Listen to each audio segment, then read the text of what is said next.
nothing else. Woo! That light hit me hard at first, but we're good. Hey, man, you got the Texas A&M move? Yeah, have to wear it all the way from Ireland. You know, I should be wearing Notre Dame, but... No, I went to Texas A&M University. Really? Yeah, so I'm a Hall of Famer there.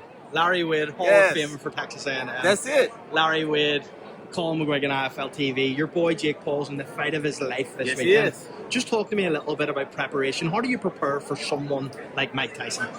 You can't. You give it a guy like Mike, he's going to bring what Mike does, right? But so you have to be yourself. You can't focus on what Mike can do. You focus on what you can do and what you have to bring to the table. When you see the media build up for this fight, they always talk about Jake having to deal with Mike's power.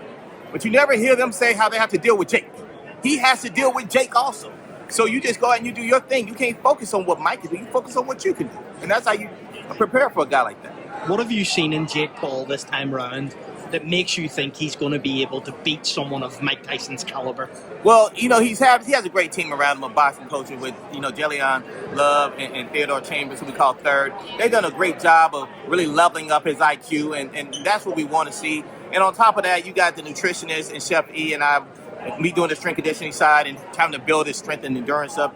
And he's shown that his power can transfer up to the heavyweight division. We've seen him drop guys in sparring who were heavyweights. I've seen him dominate guys that were heavyweights, that were ranked in the top 15 in the world. So he's definitely looking well, and that's what we expect to see tomorrow night or Friday night. You believe he's going to stop Mike Tyson? Absolutely. What makes you think that? Absolutely. I feel as if, one thing you know about Jake Paul, if you go back and look at his history, he's a Showtime fighter. The lights come on, he shows up. There's never been a fight that he's not showing up for. You don't expect this to be any different. It's in his spirit, it's in his soul, it's who he is. He's going to show up and do what he's always done before. Obviously, a lot of people are talking about his comments about Canelo.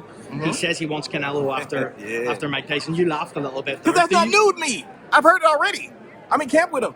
He's talked about Canelo before now. It's just now the world gets to hear it. So I'm laughing because now everybody's like, Canelo, I've heard it over a year. He told me over a year and a half ago he wanted to fight Canelo, right? So it's not new to me. Hopefully it happens. Are we jumping first, levels too quick? Because obviously Mike Tyson's 58 years of age, right? Hasn't fought in however many years. Canelo was an active, you know, one of the pound-for-pound kings of our generation. Correct. Is this a little bit too soon maybe for Jake Paul to be calling out people like Canelo? Listen, if Jake said it, then it's not too early. Because one thing about Jake, which is different from the rest of the world, he's not afraid to take chances. He does the things that people say he shouldn't do and that he can't do, and he goes and does it.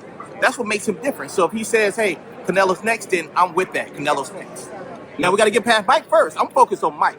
I respect Canelo, great fighter. He's definitely legendary. But Mike Tyson is the legend. I got to deal with him first. Final one from me. Can you look down this camera and predict how this ends on Friday night? Say it again? Can you look down the camera and predict how it ends on Friday night? It ends with a knockout, Jake Paul. Larry Wade, appreciate your time.